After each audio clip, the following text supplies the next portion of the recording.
નમસ્કાર, હું છું હરેશ દેસાઈ. વાત કરવી છે ગુજરાત રાજ્યમાં ચાલી રહેલી શિક્ષણ સહાયક ભરતી વર્ષ 2024-25.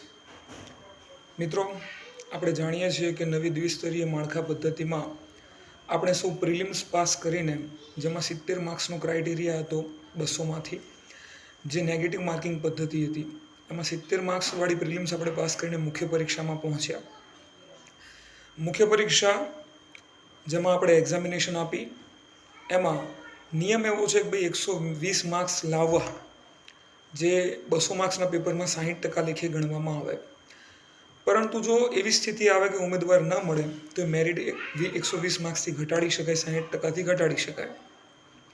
જે સ્થિતિ કુલ 6 વિષયોમાં આવીને ઊભી છે.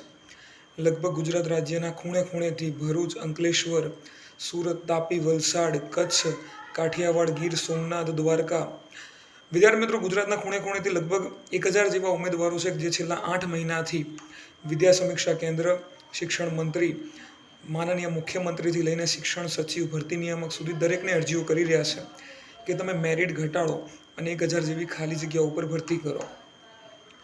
મિત્રો, ખૂણે ખૂણેથી, કોઈ ઓનલાઈન સોશિયલ મીડિયાના માધ્યમથી, કોઈ રૂબરૂ અરજીઓ, કોઈ પત્ર વ્યવહારથી, ફૂલ નહીં તો ફૂલની પાંખડી પણ 1000 ઉમેદવારો રોજગાર માટે રજડી રહ્યા છે. છેલ્લા 8 મહિનાથી 1000 ઉમેદવારો રોજગાર માટે દર ભટકી રહ્યા છે છેલ્લા 8 મહિનાથી.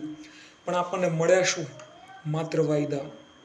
માનનીય શિક્ષણ મંત્રી, માનનીય મુખ્યમંત્રી, માનનીય શિક્ષણ સચિવ, માનનીય ભરતી નિયામક, દરેકે આપણને એવું જ કીધું છે કે ભાઈ એક વખત સ્થળ પસંદગી થઈ જવા દો, એક વખત શાળા પસંદગી થઈ જવા દો, પછી તમારું અમે કંઈક કરીશું.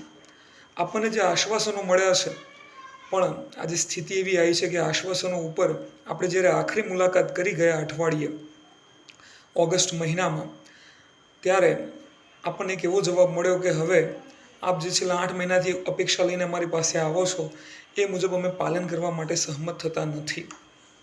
120થી નીચે ગુણ લઈ જવા અને ભરતી કરવી, એમાં વિદ્યા સમીક્ષા કેન્દ્રના અધિકારીઓ રાજી નથી, એવો આપણને સ્પષ્ટ સંદેશો માનનીય શિક્ષણ સચિવશ્રીએ આપણને આપી દીધેલું છે. હવે સમજવાનું એ રહ્યું છે કે ક્યાંક સરકાર લાચાર છે, ક્યાંક માનનીય શિક્ષણ મંત્રીશ્રી લાચાર છે અધિકારીઓની મનમાની સામે.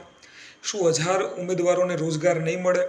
શું ગુજરાતના ભાવિ હજારો બાળકોને અંગ્રેજી, કૃષિ વિજ્ઞાન, તત્વજ્ઞાન, મનોવિજ્ઞાન વગેરે જેવા આંકડાશાસ્ત્ર જેવા 6 વિષયોમાં શિક્ષક નહીં મળે?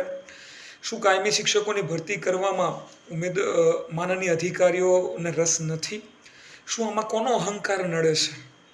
આ 1000 ઉમેદવારોના ને જો રોજગાર મળતો, એમના પરિવારો જો સુખી થતા હોય, તો આમાં કોને તકલીફ થાય છે? જીઆરમાં ઉલ્લેખ છે, જીઆરના પેરેગ્રાફ નિયમ નંબર 12.2માં સ્પષ્ટ ઉલ્લેખ છે કે જો કેટેગરીમાં ઉમેદવાર ન મળે તો આપણે કેટેગરીમાંના જે માર્ક્સ છે, પાસિંગ માર્ક્સ એ ઘટાડી શકીએ. યુપીએસસી, જીપીએસસીમાં માર્ક્સ ઘટે છે, તલાટી મામલતદારમાં માર્ક્સ ઘટે છે, તો કેમ શિક્ષણમાં નહીં? કેમ શિક્ષકનો શું વાંક શું છે શિક્ષકોનો? શું અમે દ્વિસ્તરીય પરીક્ષા પાસ કરી એ મારો વાંક છે? શું અમે માઇનસ પદ્ધતિવાળી પ્રિલિમ્સ પાસ કરીને મેન્સમાં એ મારો વાંક છે? કે પછી અમે કેટેગરીના ઉમેદવારો છીએ એ મારો વાંક છે? કેમ તમે અમને અમારા હકનું આપી નથી રહ્યા? શા માટે શિક્ષણ મંત્રીના આદેશનું પાલન નથી થતું? શા માટે અમને 8 મહિનાઓથી ખોટા વાયદાઓ કરીને ભ્રમિત કરવામાં આવી રહ્યા છીએ? અને આજે અમે રસ્તાઓ ઉપર ઉતરવા માટે, અમે સરસ્વતીના ઉપાસક, અમે સારસ્વત આજે રસ્તાઓ ઉપર ઉતરીને આંદોલન કરવા માટે મજબૂર બન્યા છીએ. શા માટે જેને કહેવાય છે વિશ્વગુરુ, એ ગુરુ આપવા માટે આજે નિષ્ફળ બન્યા છે? દુઃખની વાત છે મિત્રો, અમને પણ આંદોલન કરવામાં, અમને પણ વિરોધ કરવામાં, અમને પણ રસ્તા ઉપર ઉતરવામાં લાચારી આવે છે, કારણ કે અમે પણ મૂળ શિક્ષક છીએ, શિક્ષણ જગતમાંથી આવીએ છીએ, પણ આજે અમે લાચાર છીએ. આજે કદાચ ગુજરાત સરકાર લાચાર છે અધિકારીઓની મનમાનીની સામે. તો ખૂબ ખૂબ આભાર. જય હિન્દ.